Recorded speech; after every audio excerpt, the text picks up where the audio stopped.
NH-75 Daska का ज़िमनी इंतखाब मुलतवी क्यों हुआ? सलमान अकरम राजा के दलाइल पर अदालत ने किस बात पर बरहमी का इजहार किया? नई सोच के सर्वे और अदालत के आज की रूलिंग में कौन सी चीज़ मुश्तरक है, हम बात करेंगे आज की इस वीडियो में।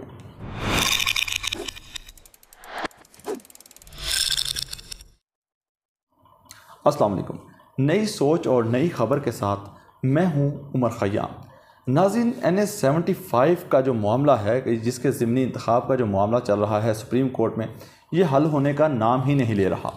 आज समझा जा रहा था कि अदालत कोई हतमी राय इस पर इस केस का कोई हतमी फ़ैसला सुनाएगी, या तो जो मशकूक 23 पोलिंग स्टेशन हैं उन पर इलेक्शन का हुक्म दिया जाएगा, या फिर इलेक्शन कमीशन का जो फ़ैसला है पूरे के पूरे हलके में इलेक्शन का, उसको बरकरार रखते हुए आज अदालत फ़ैसला सुनाएगी। इसीलिए जब केस की समाअत शुरू हुई तो अदालत ने नून लीग के वकील सलमान अकरम राजा साहब से कहा कि आप कोशिश करें और जल्द अज जल्द अपने जो दलाइल हैं उनको मुकम्मल करें, ताकि आज कुछ देर तहरीक इंसाफ के वकील को भी सुनकर आज इसका हतमी फ़ैसला सुनाया जा सके। क्योंकि अदालत इसलिए इस केस पर फोर्स कर रहे थे आज इसके दलाइल ख़त्म करने में, क्योंकि जो बेंच है 3 रुकनी जिसकी सरबराही जस्टिस उमर अता बंदियाल कर रहे हैं, ये बेंच आइंदा हफ्ते हो सकता है कि इस केस को ना सुने। अगर आज केस का हतमी फ़ैसला नहीं आता तो मुमकिन है कि आइंदा हफ्ते इस केस की समाअत जजेस की रोस्टर में तब्दीली की वजह से इस केस को ना सुना जा सके, जिससे ये मामला तख़ीर का शिकार हो सकता है। क्योंकि 10 अप्रैल को इलेक्शन कमीशन ने डेट अनाउंस कर रखी थी इंतखाबी अमल की, तो अगर ये मामला कुछ रोज़ आगे चला गया तो मुमकिन जो दोनों फ़रीक़ैन हैं उनके लिए मुश्किल होगी अपने हलके में कैंपेन चलाने के लिए, चाहे वो पूरे हलके का इलेक्शन होता या फिर 23 पोलिंग स्टेशन का इलेक्शन होता। तो आज जब समाअत शुरू हुई तो सलमान अकरम राजा साहब ने अपना केस स्टैब्लिश करने की जब केस को स्टैब्लिश करना शुरू किया तो उनके जो दलाइल थे वो तवालत इख्तियार करते गए। जब उन्होंने ये बात कही अदालत में कि हलके के आधे जो पोलिंग स्टेशन है वहाँ से शिकायत मौसूल हुई हैं, जिस पर उन्हें जस्टिस मुनीब अख्तर ने कहा कि हलके के डस्का के आधे पोलिंग स्टेशन तो 76 नहीं हैं, तो जिस पर फिलबदी सलमान अकरम राजा साहब ने मुआज़रत की जो अदालत से कि बिल्कुल मैं माज़रत ख्वाह हूँ, ये जो 76 पोलिंग स्टेशन ये 1/3 हिस्सा बनते हैं। तो जिस पर जस्टिस मुनीब अख्तर ने कहा कि बिल्कुल ये आधे पोलिंग स्टेशन तो ना हुए, तो लिहाजा अपने जो दलाइल हैं वो मोहतात अंदाज में दें। क्योंकि जो सलमान अकरम राजा साहब ये केस पुट कर रखा है कि डस्का सिटी के जो पोलिंग स्टेशन उनकी दाद 76 है, उसके आधे पोलिंग स्टेशन जो 34 हैं वहाँ से शिकायत मौसूल हुई थी। 19 फरवरी के रोज़ जब इंतखाबी अमल चल रहा था उस दौरान फायरिंग के वाक़यात हुए, लड़ाई झगड़ा हुआ। इस केस को पुट करते हुए वो कह रहे थे कि 34 पोलिंग स्टेशन ये और 23 पोलिंग स्टेशन वो जिसका अमला था वो तख़ीर से जब RO के दफ्तर पहुंचा। तो अगर हम देखें कि अगर वो ये 23 वो जो जिससे ये मामला शुरू हुआ और आज भी ये चला जा रहा है, और ये आज जो 34 पोलिंग स्टेशन का जिक्र किया, ये मिल मिला के 57 पोलिंग स्टेशन बनते हैं। इस पर जस्टिस उमर अता बंदियाल ने रिमार्क्स दिए कि हम किस तरह ये इस केस को हमें समझाएं, अदालत को समझाएं कि किस तरह अदालत 23 पोलिंग स्टेशन का मामला 23 पोलिंग स्टेशन को लेकर पूरे हलके यानी कि 360 के 60 पोलिंग स्टेशन का मामला ख़त्म करे और दोबारा इलेक्शन दे। हमें इस पर कोई अदालती नज़ीर बताएं, कोई इस पर कोई आइनी शिक बताएं, कोई कानूनी शिक हमारे सामने रखें, ताकि हम इसका केस को समझ सकें कि 23 पोलिंग स्टेशन को असरअंदाज हो सकें पूरे के पूरे 360 पोलिंग स्टेशन पर। तो जिस पर सलमान अकरम राजा साहब जो नशीन इफ्तिखार के वकील हैं वो इसका जवाब देने में बिल्कुल नाकाम रहे। वो कोई भी दलाइल इसमें पुख्ता दलाइल जो हैं वो पेश नहीं कर पाए कि किस तरह ये जो मशकूक हलके थे 23 पोलिंग स्टेशन और आज जो 34 जिनका जिक्र किया वो असरअंदाज होंगे 360 पोलिंग स्टेशन पर, क्योंकि अदालत भी समझना चाह रही है, अदालत ऐसा प्रेसिडेंट सेट नहीं करना चाह रही कि वो इलेक्शन कमीशन के फैसले को बरकरार रखे। सिर्फ ये जो इस मामले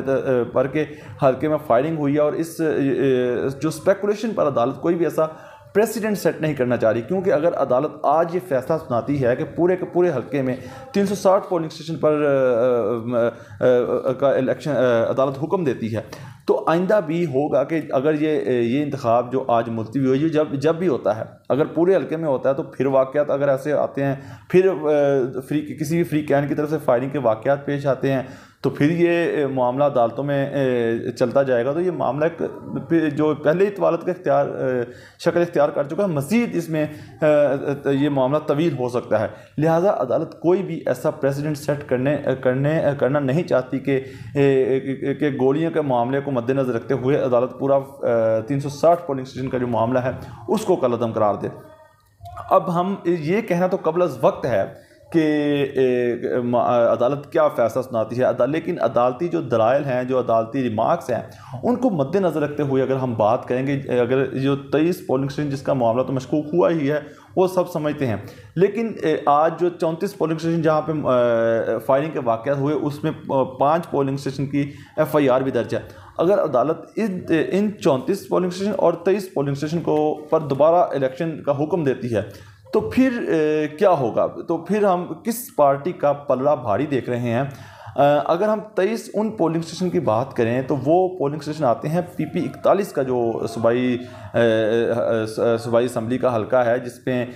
MPA हैं बऊ रिजवान मुस्लिम लीग काफ के उम्मीदवार हैं, वो उनका हल्का है। यही वो वजह थी कि जब मामला 19 फरवरी को सुबह 20 फरवरी को जब इलेक्शन कमीशन में दरख्वास्त पुट की मुस्लिम लीग नून की तरफ से कि 23 पोलिंग के बैलेट बॉक्स चुरा लिए गए, वहाँ इलेक्शन चोरी हो गया, लेकिन बाद में जब उन्हें अंदाज़ा हुआ कि इस हल्के में तहरीक इंसाफ की पोजीशन मजबूत है, तो इसीलिए उन्होंने इलेक्शन कमीशन में पूरे इलेक्शन को कलअदम करार देने की दरख्वास्त दी। और वही मामला सुप्रीम कोर्ट भी उसी पर बार बार दलाइल पूछ रही है कि क्यों आपने अपनी पहली जो दरख्वास्त थी 23 पोलिंग स्टेशन की उस पर रिलाई क्यों नहीं कर रहे, आपने दूसरी दरख्वास्त पूरा इलेक्शन कलअदम करार देने की क्यों दी। तो वो बऊ रिजवान का हल्का है, वहाँ पे पाकिस्तान तहरीक इंसाफ की पोजीशन जो है वो मजबूत है, मुस्तहकम है, और क्योंकि बऊ रिजवान वहाँ पे एक